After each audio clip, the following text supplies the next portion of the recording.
More on the Idaho student killings. The suspect in the stabbing deaths of 4 college students arrived in Idaho overnight after being flown across the country to face murder charges. Kana Wortworth is in Moscow, Idaho. Good morning, Kana.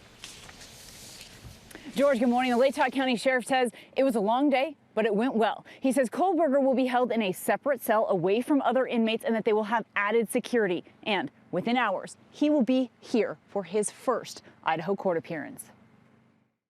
This morning, Bryan Kohberger, the suspect accused of brutally murdering 4 University of Idaho students in November, now back in Moscow to face charges, touching down overnight.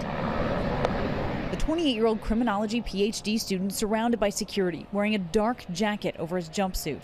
According to Carfax, the 28-year-old received a new Washington state license plate for his car just 5 days after the murders. The car had previously been registered in Pennsylvania.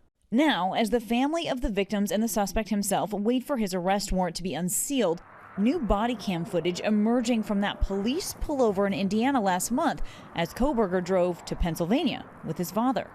Hello. How you doing? How y'all doing today? Good, good.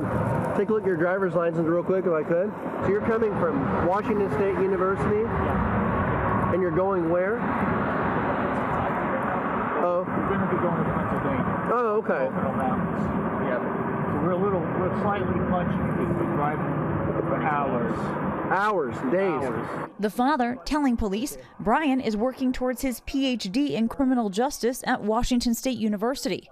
The officer letting them go. Okay. So do me a favor, don't follow too close, okay? Minutes later, an Indiana trooper pulls them over again for tailgating. Both stops ending only with a warning. Now, as police investigate whether Kohberger knew the victims, we're learning more about another police stop involving the suspect just months before the murders, less than 2 miles from the victim's home. Law enforcement in Pullman and Moscow had no prior history with this guy.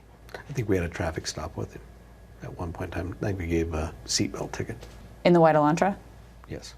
That traffic stop back in Moscow in August, 3 months before the murders. Also, that stop was right near where I'm standing in front of this courthouse. Now, today's appearance is the first step in this felony case. Okay, he will not enter a plea, but a date will be set for a preliminary hearing. Now, of course, he would have read that probable cause affidavit, which will be unsealed later today. And Robin, Kaylee Gonzalez's father, Steve, told me he will be here today. He wants to look him in the eye. Robin. I'm sure he does. And Kana, you have been on this story from the very beginning. Really appreciate your reporting. Thanks so much. Well, hey there, GMA fans. Robin Roberts here. Thanks for checking out our YouTube channel. Lots of great stuff here. So go on, click the subscribe button right over here to get more of awesome videos and content from GMA every day, anytime. We thank you for watching, and we'll see you in the morning on GMA.